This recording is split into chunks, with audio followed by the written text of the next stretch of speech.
Hello everyone, it's Danny Wilson from Boxing Science and welcome to another episode of Boxing Science TV.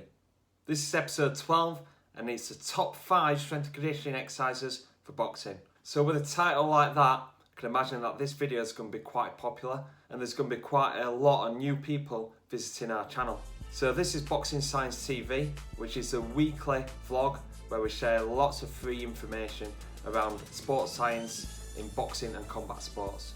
This can include like conditioning methods, nutrition, strength and conditioning. We've got behind the scenes footage of the athletes that we work with down at Boxing Science at Sheffield Hallam University. We cover like different videos like this, like top 5 strength, top 5 mobility, top 5 shoulder exercises as well. We also provide tasters from our educational workshops and our online conferences to provide you with free world-class content at your fingertips.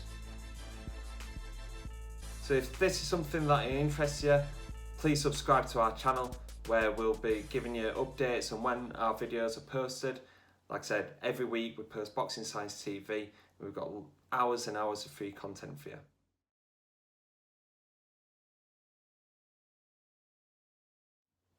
So welcome to Boxing Science TV, episode 12. The title is Top 5 Strength and Conditioning Exercises for Boxing. And the reason why I'm doing this is because every time I put up like a Q&A session on Instagram, I always get asked the question, what's the best exercise for improving punching power? What's the top 3 exercises to improve punching speed? And there is no like kind of set formula. There's no kind of set exercises that I will say, right, these are the best exercises. But they are exercises that kind of include in our program, because obviously like in the strength and conditioning program there's about 10, 15, maybe some 20 exercises that we'll use across a 10-week, 12-week program. And of course each program changes camp by camp, so athletes like that we've been working with for years have gone through around about 50 different exercises, and this is beneficial because it ticks all the boxes. But there are certain exercises that I'll make sure that are in every training camp if it's possible. So these are the top 5 exercises that I'd say that I'd want in every training camp that we do at Boxing Science. So these are my gold standard exercises. They might not be everybody else's, and I might use different exercises to benefit different situations and different individual athletes as well. These exercises that I've selected today are the ones that give you the most bang for your buck and are my favourite exercises due to my experiences working with the boxers that I've worked with. And obviously this doesn't include every exercise that we use, and it might miss out some big exercises that you might expect to see on this list. Over these next 5 exercises, I will use the justifications. Okay, so my first exercise is the trap bar deadlift. The deadlift is often renowned as strength conditioning as a pure test of strength. How much weight you can lift off the floor is a determinant of how strong you are. We believe that this is the biggest bang for your buck for boxing to improve your maximum strength. Now, we use the trap bar deadlift instead of the straight bar deadlift because it's less compromising on the shoulders. A lot of boxers struggle with the rounding of the shoulders, posterior shoulder strength. So when working at higher loads, they struggle to keep that posture. Because they struggle to keep that posture, I'm not willing to let them lift too heavy.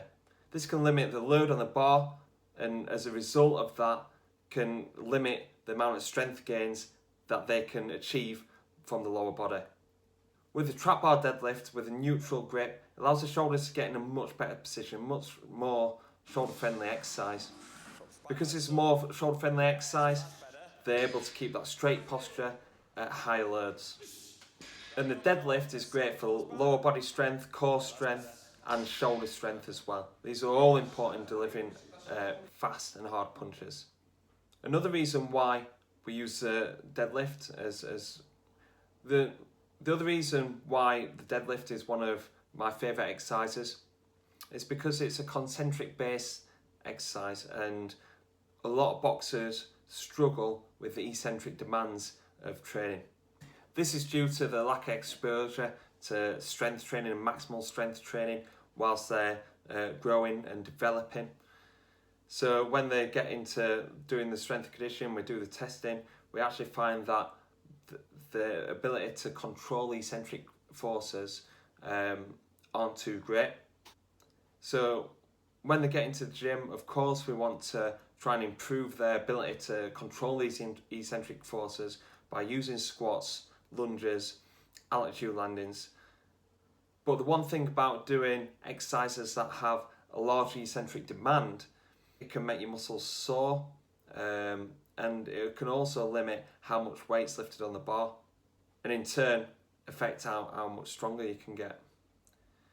Another reason why I try and avoid huge eccentric demands is because most boxers that come onto the program are making weight. This means that they're likely to be on low carbs, they're likely to be in a large calorie deficit. They've also got a lot of different training loads such as sparring and running. Putting an exercise that can damage the muscles and make you sore isn't going to be as productive as working on concentric based exercises. So with all this in mind, the lower eccentric demand, the better shoulder position as well, the amount of load lifted on a trap bar deadlift is way superior to a lot of the different exercises that we use down at Boxing Science. So this is why this is the number one exercise that we use to try and improve maximum strength. The second exercise on my list is the clean pull, and this is a variation from Olympic lifting and a variation of the clean exercise. The clean pull is a fast and explosive exercise that can be beneficial in increasing the rate of force development of the lower body. And we know that this is important for punching force, as we know that punch force starts from the lower body and is transferred from foot to fist. And in order to transfer that force from the lower body to the upper body, it requires a rapid extension and rotation of the hips. The best way to improve your hip extension, force and speed is to use variations of Olympic lifting. Now, due to the time spent, due to the technical aspects of Olympic lifting, it takes a lot of time and it takes a lot of good movement skills and mobility, and boxers, we know that they're going to be quite tight in the hips and the shoulders, so this will take a while to learn the technique. And when we're doing even though we're working with our boxers for quite a while and working for 1, 2, 3 year stints, they've only got 10 weeks, 12 weeks between fights, and we want to try and maximise their strength, their speed and their fitness within that time. And if we're spending too much time trying to learn the technicalities to make Olympic lifting a useful tool, something that they're going to get an adaptation from, something that they're not going to get injured from as well, it's going to take quite a while to do. So this is why we use the clean pull. It's still very technical, you still have to do a lot of coaching, a lot of practice to do, but it's something that you can pick up quite quickly, and you can start lifting quite a lot of weight quite quickly and quite explosively as well. This is why we use the clean pull at Boxing Science. The third exercise on our list is a dumbbell chest press. Now, the chest, the shoulders and the triceps play a massive role in delivering hard and fast punches, especially when the fist leaves and goes towards the target and at the impact when we're connecting with our punches. And it's really important that we strengthen this movement, but with the right technique. As we mentioned previously, that boxers get quite tight shoulders. When they do a chest press, what they can do, can hunch in and try to compensate using their shoulders. Especially when they get down to the bottom, what you can see is an internal rotation of the humeral head. This can cause a lot of stress in the tendons in the anterior shoulder. These are already under a lot of stress and a lot of load through doing our boxing. We want to do a lot of our pushing and pulling exercises, keeping them shoulders retracted. So using a neutral grip is much friendlier on the shoulders. And when we kind of push out, we want to twist and replicate the punching action. Also, keeping your hands neutral at the bottom and keeping your shoulders fixed in that position is increasing the role that the triceps play through the pushing motion. Now, because the shoulders are tight and due to the action of the punch where the arm loosens off before it snaps at impact, the triceps can become quite underactivated. So you might find when you're actually doing this, when you get through that sticking point, you might find it quite hard. Now, what you need to do is to make sure that you're accelerating through that sticking point, and a lot of tricep activation, and your triceps will get stronger. And this will mean a snappier punch. It'll mean that your punch at the end ranges will be harder, and also it's helping protect that shoulder a bit more. My fourth choice is actually a group of exercises, and this is categorised as explosive medicine ball core training. At Boxing Science, we use a range of exercises to improve the core strength and stability. These include bodyweight exercises, endurance holds, loaded carries, and exercises that challenge the movement and stability of the core. However, the end goal of our core training is to improve the stretch shortening cycle of the core muscles, as this plays a massive role during single punches and combination punching. And the medicine ball throws are used to rapidly control these eccentric forces and to then catapult back using the concentric force to fire back the ball as fast and explosively as possible. And this is a great way to improve the stretch shortening cycle of the core. We use mainly rotational throws and explosive overhead medicine ball slams. And these exercises are often used within the last 4 weeks of a training camp as they taper towards the fight. And the fifth and final exercise is the landmine punch. The landmine punch is a great exercise that helps put all the strength and speed gains from these exercises together into a punching action. The landmine punch encourages you to produce force quickly in a punching action, and there are many different ways that you can manipulate it to develop strength, speed and effective mass. Now here's a very short video of how to perform the landmine punch used from a previous video on Boxing Science TV. So the optimal way how I coach boxers, combat athletes, is have the bar just on the shoulder and a fist quite close to the chin. Also go into split stance. I'll change each side, so it's always the rear hand.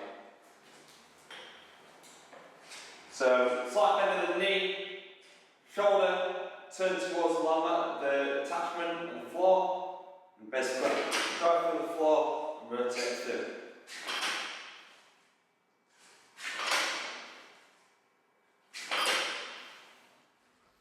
Okay, so that concludes the top 5 strength exercises for boxing.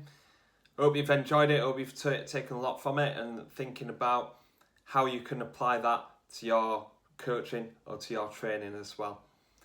Now, like I said before, there's a lot of different exercises that we do use at Boxing Science. We can't just use these 5 exercises and use them straight away, part of the same program. Every tool, every exercise that we use has its purpose, has its fit, using into different individuals, different needs, different situations, based on the different results that they do in their testing as well. So please don't just think that, right, these are the be all and end all, you've got to do your clean pulls straight away. You don't have to do squats, you still have to do squats, you still have to do a lot of pulling exercises, you still have to do your core stability and your strength work. These are just the exercises that we use at Boxing Science as our gold standard. These are put into every single program that we use. So thanks a lot for listening and watching. If you've got any questions, please comment below. reach out to us on Instagram, Wilson_boxing_science, and also send us an email at boxing.sci@gmail.com. Again, I'd like to encourage you to subscribe to our channel. We've got loads of free content lined up for you over the coming months. And if you've got any friends or colleagues or boxers that you work with that you think that this video is going to be beneficial for, share it on your social media and spread the word of Boxing Science TV. Cheers guys, I'll see you next week.